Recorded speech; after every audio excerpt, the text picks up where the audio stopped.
लोगोफोर आं दिपानालाखै दंफैयो दिपानालाखै बारदों आरो ओरै बारनो आदियासो अब्लाबो मानसिफोरा लाङि बोसोदो लाङि साङि बोसोबाय दङ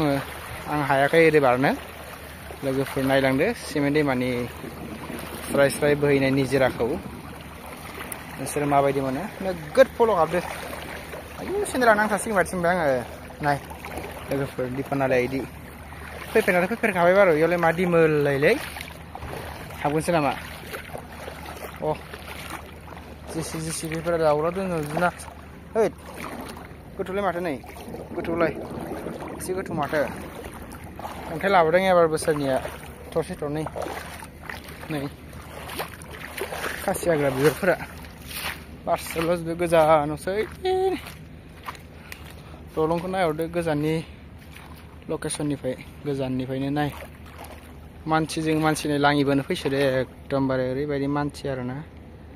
नै लोगोफोर मानसिफोरानो मानसि एकदम जमा जाफुथारदों मानसिफोरा ना बोनायाव मोनसेजों आं आरो लाइनखौनो लाबोदियासै लाइनखौनो लाबोदिया ए सेन्देल लाबोनांगौलै नै हाब्लं आं नोंसोरखौ माने देखायनो गोसो होनना देखायबाय आरो नुनायाथ' नुखाबाय सिमेन्ट दैमाखौथ' दा थांबाय दं आं अन्थाइ देनोसो दैमायाव ओरै खुवारियाव थांबाय दं अन्थाइ देनोनो आङो देखायगोन आं नोंसोरनो मालाबा नांगौबा नायनोबा अन्थाइ देनायखौ कमेन्ट बक्सआव खिथाहर लोगोफोर आंनो अब्लालाय आं भिडिअखौ बेसिमावनो दोनथ'बाय लोगोफोर दे